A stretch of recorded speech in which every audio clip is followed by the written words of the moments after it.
خلق الموت والحياة ليبلوكم أيكم أحسن عملا. صدق الله مولانا العظيم. قال الله تعالى في شأن حبيبه في القرآن المجيد: إن الله وملائكته يصلون على النبي يا أيها الذين آمنوا صلوا عليه وسلموا تسليما. اللهم صل على سيدنا ومولانا محمد وآله وصحبه وسلم.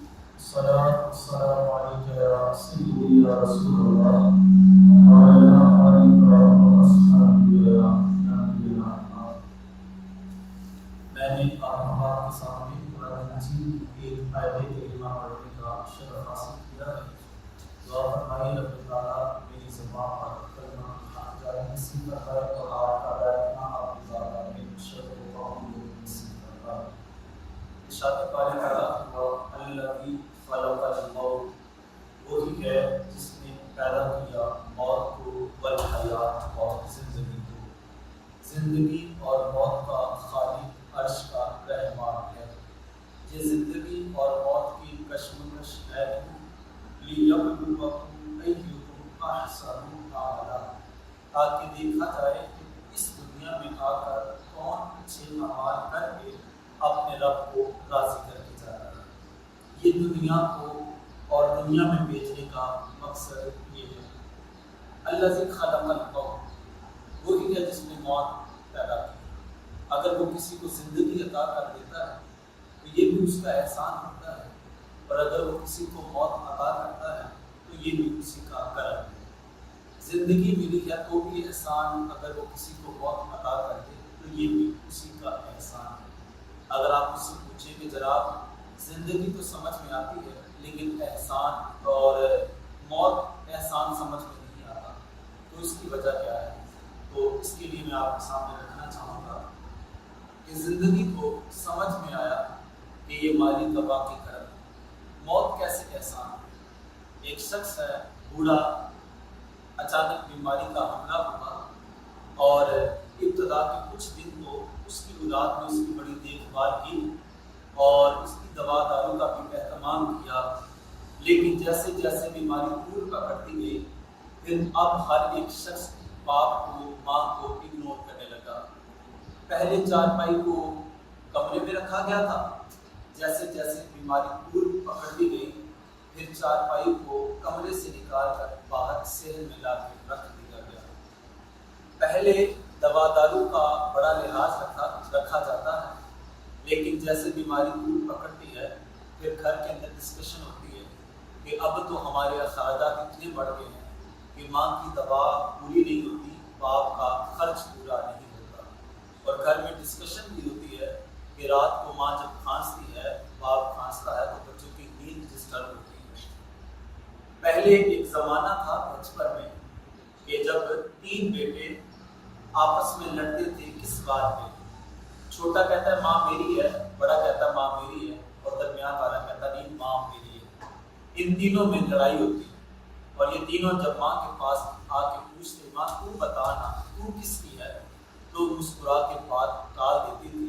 وہ کہتی ماں کہ بیٹے میں تمہاری سبھی کی ماں ہوں.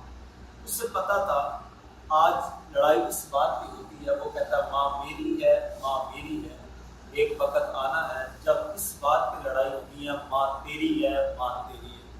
چھوٹا کہتا ہے مجھے پتا ہے میں نے 1 مہینہ اپنے گھر میں رکھا ہے، مجھے پتا ہے کیسے میں نے اخراجات افورڈ کیے اور اگلا مہینہ تم رکھ کے دیکھو. اور وہ بڑا کہتا ہے نہیں میرے تو اخراجات ہی افورڈ نہیں ہوتے، مہربانی ہے کہ اگلا مہینہ بھی آپ تم رکھ کے دیکھو. اب جب اولاد کا یہ انداز ماں باپ دیکھتے ہیں اور ماں جب ڈاکٹر کے پاس جاتی ہے تو ڈاکٹر کہتا ہے ماں یہ ہے دوا، یہ ہے میڈیسن اور یہ ہے احتیاطیں اور یہ ہے خوراک. ماں دوا کے ساتھ آپ نے دودھ بھی پینا ہے، فروٹ بھی کھانا ہے. تو ماں جھکے ہوئے سر سے کہتی ہاں ڈاکٹر میں ایسا ہی کروں گی، ہاں ڈاکٹر میں ایسا ہی کروں گی. لیکن اس کا اترا ہوا چہرہ بتاتا ہے ڈاکٹر تو کہتا ہے دودھ بھی پینا ہے، میرے تو بیٹوں کے لیے میری دوا کے خرچ بڑے مشکل ہوئے ہیں، وہ تو میرے سامنے لڑتے ہیں. وہ کہتا تو رکھ، وہ کہتا تو رکھ. بچوں کا یہ انداز جب ایک باپ ایک ماں دیکھتی ہے تو پھر ڈاکٹر کو کان میں بلا کر کہتے ہیں ڈاکٹر لگانا مجھے زہر کا ٹیکہ کہ مجھے موت آ جائے. میرا رب فرماتا ہے اس وقت ہم تمہیں موت بھی نہ دیتے تو تم کیا کر لیتے. تو اگر وہ کسی کو زندگی بخشتا ہے تو یہ بھی اس کا احسان ہے، اگر وہ کسی کو موت دے دیتا ہے تو یہ بھی اس کا کرم ہے. اور یہ موت اور زندگی کی کشمکش ہے کیا؟ لِيَبْلُوَكُمْ أَيُّكُمْ أَحْسَنُ عَمَلًا، تاکہ دیکھا جائے، آزمایا جائے، پرکھا جائے اس دنیا میں آ کر اپنے رب کو کون راضی کر کے جاتا ہے. میں اور آپ یہاں تشریف فرما ہوئے ہیں، 3 مقاصد مختصر آپ کے سامنے رکھ کے اپنی بات کو مکمل کر رہا ہوں. پہلا مقصد کیا ہے؟ پہلا مقصد ہے دعا. میں اور آپ جناب محترم بزرگ آپ جناب محمد یاسین صاحب، یہ ہمارے بہت ہی بزرگ قابل صد احترام ہیں. ان کی والدہ کا انتقال ہوا، ان کے رسالہ صاحب کے لیے آپ نے ختم پاک اہتمام کیا. تو پہلا مقصد دعا ہے، دعائے مغفرت ہے. اور رب کی بارگاہ میں التجا یہ ہے کہ مالک ماضی کی زندگی بھر کی نیکیوں کو اپنی بارگاہ میں قبول فرمائے اور ان کی کامل بخشش فرما دے. دعا ہے، یہ دنیا کہانی نہیں ہے. دعا کا معنی مانگنے کے ہے. دعا کس چیز کا نام ہے؟ مانگنا. یہ انسان بندوں سے نہیں مانگتا، یہ انسان رب سے مانگتا ہے. کیونکہ دنیا داروں سے مانگو تو وہ ناراض ہو جاتے ہیں، رب سے نہ مانگو رب تب ناراض ہوتا ہے. وہ کہتا ہے میری دہلیز پہ آؤ، مجھ سے طلب کرو، تمہاری چوریوں کو بھر دوں گا. میرے حضور علیہ السلام کا زمانہ ہے، ایک بوڑھی خاتون اللہ کے گھر کی صفائی ستھرائی کا کام کرتی ہے. کچھ دن وہ میرے رسول کو نظر نہ آئی تو حضور نے پوچھا وہ بوڑھی خاتون کدھر گئی؟ بتانے والوں نے بتایا حضور جی اس کا تو انتقال ہو گیا. حضور فرمایا مجھے بتایا کہ اس کے جنازے میں جانا تھا. کہا آپ کے آرام کا لحاظ تھا. مختصر یہ کہ حضور السلام کو اس بوڑھی خاتون کی قبر کی نشاندہی کروائی گئی. میرے حضور اٹھے اور پہنچے اور جا کر اس بوڑھی خاتون کی قبر پر دعائے فاتحہ کے لیے ہاتھ اٹھا دیے. مجھے بتاؤ جس کی قبر میں چل کے خود میرے رسول گئے ہوں اور اس کی بخشش کے لیے ہاتھ اٹھا دیے ہوں، کیا اس کی بخشش میں کوئی شک رہ سکتی ہے؟ وہ کسی نے کہا تھا آئے میرے مزار پہ وہ گھونگھٹ اتار کے، آئے میرے مزار پہ وہ گھونگھٹ اتار کے، مجھ سے نصیب اچھے ٹھہرے میرے مزار پہ. تو حضور اس کی قبر پہ گئے تو مجھے بتاؤ کیا اس کی بخشش میں کوئی شک رہ سکتی ہے؟ تو میرے حضور جانے والوں کے لیے دعائے بخشش فرمایا کرتے تھے. بلکہ حضور کے زمانے میں ایک شخص حضور کی مجلس میں آتا تو ساتھ اپنا چھوٹا بیٹا بھی لے آتا. جیسے یہ بچہ بیٹھا ہوا ہے تو اپنے باپ کے پاس بیٹھا ہوا تو وہ بھی آتا اور اپنے باپ کے پہلو میں بیٹھ جاتا. تو باپ بھی گفتگو سنتا اور بیٹا بھی حضور کے ٹکڑے کی زیارت کرتا. کچھ دن وہ میرے رسول کو دونوں نظر نہ آئے تو حضور نے ایک دن پوچھا کہ وہ شخص نظر نہیں آتا. تو عرض کیا گیا حضور جی وہ جو بیٹا مجلس میں آتا تھا نا اس بیٹے کا انتقال ہو گیا، تو لہذا اس وجہ سے وہ باپ مجلس میں نہیں آ رہا. حضور اٹھے کر پہنچے، اس کے ساتھ تعزیت کی، بخشش کے لیے دعا کی اور پھر اس شخص کو 2 اختیارات دی. کہا صاحب اگر تو دونوں میں سے جون سا اختیار کرنا چاہے ہم وہ تمہیں عطا کر دیں گے. پہلی بات یہ ہم تیرے بیٹے کو زندہ کر دیتے ہیں، وہ جوانی تک تیرے ساتھ رہے گا. پہلا یہ اختیار ہے. اور دوسرا اختیار یہ ہے اگر تو چاہے کہ کل بروز محشر تو جب جنت میں جائے تیرا پتر تیرے لیے دروازہ کھول. کون سی آپشن کو اختیار کرنا چاہتا ہے؟ کیا اختیار کرنا؟ عرض کیا حضور یہ جو دوسری آپشن آپ نے فرمائی ہے میں چاہتا ہوں جب جنت میں جاؤ میرا پتر میرے لیے دروازہ کھول. تو حضور جانے والوں کے لیے دعائے بخشش فرمایا کرتے تھے. تو یہاں میں اور آپ دعائے بخشش کے لیے حاضر ہوئے ہیں. نمبر 1 مقصد. نمبر 2 اگر فقط دعا ہوتا تو میں بھی گھر میں بیٹھ کے کر سکتا تھا، آپ بھی اپنے گھروں میں بیٹھ کے کر سکتے تھے. یہاں ہم شامل یا یہاں ہم حاضر کیوں ہوئے ہیں؟ رشتہ دار اپنا وقت نکال کر کیوں حاضر ہوئے ہیں؟ اس کا مقصد یہ ہے احساس، درد، کسی کی تکلیف کو اپنی تکلیف سمجھنا، کسی کے درد کو اپنا درد سمجھنا. ہم جناب بزرگ بات کی خدمت میں اس لیے حاضر ہوئے ہیں، ہم ان کو بتانے آئے صاحب یہ ٹھنڈی چھاؤں کا چلا جانا یہ صرف آپ کا دکھ نہیں ہمارا بھی دکھ ہے. مائیں تو سانجی ہوا کرتی ہیں یار کہ اگر کسی کی ماں چلی گئی تو یوں سمجھو کہ جیسے اپنی ماں چلی گئی. بلکہ انسان کو قدر محسوس ہوتی ہے کہ ان کا سایہ تو چلا گیا، میرے پاس اللہ نے سایہ گھنا دیا ہے تو اللہ مجھے قدر کی توفیق نصیب فرمایا. تو احساس کے پیش نظر میں اور آپ یہاں اکٹھے ہوئے ہیں، اور یہ احساس میرے رسول صلی اللہ علیہ وآلہ وسلم کی زندگی کا عملی ثبوت تھا۔ حضور لوگوں کا دکھ درد سمجھا کرتے تھے، اس دکھ درد کو بانٹا بھی کرتے تھے۔ ایک بوڑھی خاتون ہے، اشارہ کر کے رسول کو بلاتی ہے، حضور فرمایا کہ پوچھو اس نے کیا کرنا ہے، تو بتایا گیا کہ حضور یہ آپ سے چند باتیں کرنا چاہتے ہیں۔ حضور فرمایا کہ کہو۔ اس نے کہا یہاں نہیں، وہاں شہر میں جا کے بات کریں۔ حضور اٹھے اور اس کے قریب چلے گئے، گھنٹوں کان لگا کر اس کی بات سنتے رہے۔ جیسے ہی حضور اسلام السلام واپس مجلس میں تشریف لائے تو کسی نے کہا حضور جی وہ تو پاگلا ہے، اس نے آپ کا قیمتی وقت ضائع کر دیا، اس کی تو مدینے میں کوئی نہیں سنتا۔ حضور فرمایا جس کی مدینے میں کوئی نہ سنے گا، محمد بھی اس کے ٹکڑے نہ سنوں، کسے جا کے سنا ہے۔ اور پھر اس عورت کو کہا جب تیرے دکھ بڑھ جائے مدینے کے کسی کونے میں روک کے مجھے اپنے دکھ سنا دیا۔ یا بھلا زمانہ تھا جب کسی کا کوئی دکھ ہوتا حضور کی دہلیز پہ آ جاتا۔ آج دکھ ہو تو بتائیں کسے، درد ہو تو دکھائیں کسے، کس کے پاس جا کے اپنا دکھڑا روئیں۔ لیکن یہ معاشرہ اتنا ستم ظریف ہے کا جب وہ شکار ہوتا ہے، حال دل کس سے کہیں کہ تیرے شہر کے لوگ، حال دل کس سے کہیں کہ تیرے شہر کے لوگ، قصہ غم کو بھی ڈھولک کی صدا کہتے ہیں۔ تو ہم کسی سے اپنا درد بیان کر دیں، اپنا دکھ بیان کر دیں تو آگے سے وہ بات کرتے ہیں۔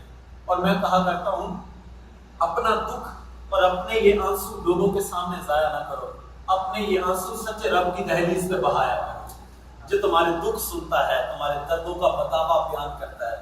رات کے پچھلے پہر میں مصلی بچھا کے سارے دکھ اپنے رب کو سنا لیا کرنا، سارے دکھ، سارے درد، سارے دکھڑے اپنے سونے رب کو سناؤ، کیونکہ وہ ایسا غمخوار ہے۔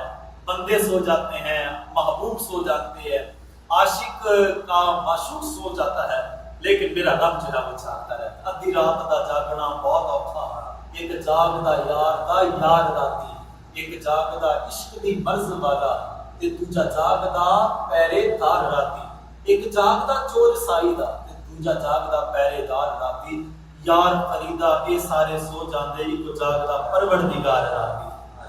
جب بھی تم اسے پکارو گے اس کی رحمتیں تمہیں جواب دیں گی۔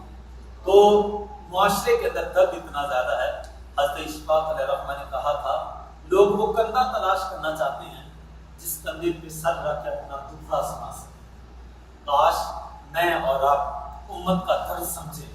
یہ جو آج تصادم ہے، ایک دوسرے کو دکھ پہنچا کے بندہ خوش ہوتا ہے، کہتا نہیں نہیں میں نے جو اس کو رنج پہنچایا، میں نے اس کو جدا کر دیا، میں نے اس کو نوکری سے نکال دیا، اور بڑا خوش ہوتا ہے۔ صاحب یہ دکھ ہیں، لوگوں کے دکھ سنا کریں، سمجھا کریں، درد کو بیان، درد کو محسوس کیا کرے، امتی بن کر جینے کا مزاج اللہ ہمیں نصیب فرما دے۔ اور یہاں پہ ایک اور بھی بات کہنا چاہوں گا، زندہ لوگوں کی قدر کیجیے۔ جب لوگ چلے جاتے ہیں پھر ہم چارپائیوں پہ ان کے جنازے بھی اٹھنے نہیں دیتے، ہم کہتے نہیں نہیں جنازہ نہیں جانے دیں۔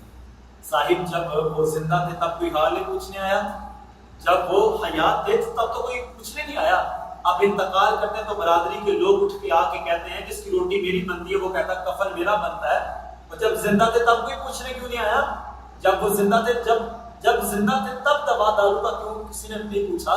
تب تو کہتے نہیں نہیں میرا اور اس کا جینا مرنا ختم ہو گیا، میں نے اس کے گھر جاتا، ہم نے اس کے گھر میں جاتے، ہم نے اپنا الگ سے جو ہے وہ سیٹ اپ رکھا ہوا ہے، ہم ان کے گھر میں نہیں جاتے۔ لیکن جیسے ان کا انتقال ہوتا ہے پھر تھاڑے مار مار کے لوگوں کو ظاہر کرتے ہیں کہ میں تو اس کا بڑا قریبی تھا۔ خدا را زندہ لوگوں کی قدر کیجیے۔ فقیر شخص کسی امیر شخص کے گھر کے سامنے ہی جا کے دروازے میں دستک دیتا ہے، باہر آیا تو پوچھا کیا ہے بابا؟ کہا بیٹے 2 دنوں کا بھوکا ہوں، ایک روٹی کھانے کے لیے دے دو۔ کہنے لگا جا بابا معاف کر، مجھے دینے کے لیے تجھے کچھ نہیں ہے۔ بابا نے کہا بیٹا دیکھنا 2 دن ہو گئے بھوکا ہوں، مجھے روٹی تو دے دو۔ اس نے جھٹ سے دروازہ بند کیا، کہا جا بابا معاف کر۔ بابا نے پھر دروازے پہ دستک دی، اب کی بار غصے سے دار پیلا ہو گیا، بابا پہلے کہا نہیں ہے کچھ نہیں ہے تجھے دینے کے لیے، بار بار دروازہ کیوں کھٹکھٹاتا ہے؟ تو بابا نے کہا بیٹے ایک بات ہے۔ کہا کہو۔ کہا وہ کیا ہے؟ کہا کہ اگر میں تمہارے گھر کے سامنے گر کے مر جاؤں تو آپ میرے لیے کیا کریں گے؟ اگر آپ میرے گھر کے سامنے گر کے مر گئے تو آپ میرے لیے کیا کریں گے؟ تو صاحب مکان کہنے لگا کہ جناب اگر آپ انتقال کر گئے تو آپ کو میں غسل دوں گا، کفن پہنا کے آپ کو دفنا دوں گا۔ اس نے کہا پتر جب مر جاؤں بغیر کفن کے دفنا دینا، ابھی بھوک لگی ہے، ایک روٹی روٹی کھانے کے لیے دے. جب زندہ ہوتے ہیں تب کوئی نہیں پوچھتا. معذرت کے ساتھ اگر آپ مجھے اجازت دیں ایک بات کہہ دوں, ہم وہ فروٹ جو والدین کے انتقال پہ رکھتے ہیں, اگر وہی فروٹ ان کو زندہ کھلایا ہوتا زندگی کے 4 دن بڑھ جانے تھے. پھر ہم پیٹیاں لا کے رکھتے ہیں, یہ بھی ان کے لیے, یہ بھی ان کے لیے. صاحب زندہ تھے تب کسی نے کیوں نہیں پوچھا؟ جب زندہ تھے تب کسی نے حال کیوں نہیں پوچھا؟ ایک سچ کہانی, میں نہیں اپنے رشتے داروں کے یہاں جاتا. کیوں نہیں جاتے؟ وہ تو ان کو تو ایٹیکیٹس نہیں آتے, ان کو تو آداب نہیں آتے. مختلف کپوں میں وہ چائے پیش کرتے ہیں, میں نہیں ان کے گھر میں جاتا. صاحب تمہیں کیا پتا لوگوں کی کتنی مجبوریاں ہوتی ہیں, تمہیں کیا پتا کوئی کسی کا جو ہے وہ برتن مانج کے کسی کے وہ اپنی ضروریات کو پورا کرتے ہیں. اگر تمہیں اتنا ہی چاہ لاڑ تھا تو کبھی ان کے گھر میں جاتے, 12 کپ ان کے گھر میں لے جاتے. دیکھنا لوگ بھی آنے لگ جانے تھے, آمینہ کلال بھی راضی ہو جانا تھا. ہمیں اس طرف آنے کی ضرورت ہے. احساس کیجئے, خدا را احساس کیجئے, درد رکھیے. ہم اپنے بھائیوں کو, اپنے سگے بھائی کو نہیں پوچھتے, اور امیر کبیر چودھری کو کہتے ہیں یہ میرا بیل لگتا ہے, اسٹیٹس لگاتے ہیں یہ میرا یار ہے. یہ ابھی رمضان کا موسم بیتا ہے, ہم نے افطار پارٹیاں کی ہیں, سگے بھائی کو بلایا نہیں, فلان چودھری کی بھی دعوت کی ہے, فلان کی بھی دعوت کی ہے. ہم سگے کو پوچھتے نہیں ہیں اور دوسروں کو کہتے ہیں یہ میرا بیل لگتا ہے, یہ میرا بھائی ہے. خدا را زندہ لوگوں کی قدر کیجیے, احساس کیجیے. اللہ ہمیں احساس کی توفیق نصیب فرما. جن کے پاس یہ نعمت ہے نا خدا را, ان کی قدر کیجیے. جب یہ سایہ پھٹ جاتا ہے, جب یہ چھاؤں میسر نہیں آتی, پھر انسان ڈھونڈتا ہے, پھر نہیں ملتا, خدا را نہیں ملتا. ہمارا مسئلہ یہ ہے, ہمیں قدر نعمت زوال نعمت کے بعد ہوتی ہے. جب 4 پائی اٹھ جاتی ہے, پھر آپ چراغ لے کے بھی ڈھونڈو, وہ 4 پائی نہیں ملتی یار. پھر انسان کہتا کاش ایک مجھے موقع ملتا, ماں کے پاؤں دبا لیتا, ماں کے پاؤں کو بوسہ ہی دے دیتا, ماں کے پاس بیٹھ جاتا. چیزیں بار بار مل جاتی ہیں, لیکن گئے ہوئے رشتے واپس پلٹ کے نہیں آتے. پچھلے دنوں میں نے ایک شخص کو دیکھا, اس نے اتنی بڑی گاڑی کے اندر اپنی ماں کا جوتا رکھا ہوا ہے. تو پوچھا گیا یہ کیا؟ کہا ماں کی بڑی آرزو تھی, لیکن اس وقت میں بڑا غریب تھا. آج اللہ نے مسائل دیے, جی چاہتا ہے کاش میری ماں زندہ ہوتی, اس کو بھی سامنے والی سیٹ پہ بٹھاتا اور ان کو ساتھ لے کے جاتا. ہمارے ایک دوست ہیں, تو وقت کی تنگی تھی, تو انہیں اپنی ماں کے علاج کے لیے پیسے میسر نہ تھے. گدھا گاڑی کے اوپر بٹھا کے ماں کو ہسپتال کی طرف لے کے جاتے تھے, گدھا گاڑی پہ بٹھا کے. آج اللہ نے مسائل عطا کیے, اس سے پوچھا کہ کوئی آرزو؟ کہتے صرف ایک آرزو ہے, کاش ماں زندہ ہوتی, ساتھ بٹھا کے ہاسپٹل لے کے جاتی. تو خدا را زندہ لوگوں کی قدر کیجیے. اگر اللہ نے رشتے دیے ان کی قدر کیجیے. یہ والدین کتنی بڑی نعمت ہے. اللہ حضرت ویسے کنی رضی اللہ تعالیٰ عنہ, آپ نام جانتے ہیں, حضور سے ملاقات کے لیے گئے.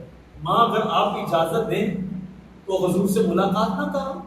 کہا بیٹا چلے جاؤ لیکن جلدی واپس پلٹ آنا. گئے, حضور نہ ملے, واپس پلٹ آئے. آپ بھی کہنا ہے حضور کا دیدار نصیب. اللہ اکبر. ایک دن حضور فرمایا کہ مجھے یمن سے میرے یار کی خوشبو آتی. کہا حضور جی کہ اگر وہ آپ سے اتنا پیار کرتا تو ملنے کیوں نہیں آیا؟ اگر وہ آپ سے اتنا ہی پیار کرتا تو ملنے کیوں نہیں آیا؟ کہا اس کی بوڑھی ماں ہے, اس کی خدمت میرے تک آنے نہیں دیتی. اللہ اکبر. پھر کہا کہ اگر کوئی میرے اویس کو ملے تو اس کے پاس جائے اور میری امت کی بخشش کے لیے دعا کروائے. پتا چلا جو ماں کی خدمت کرتے ہیں اللہ ان کی دعاؤں کو بھی قبول فرماتا ہے.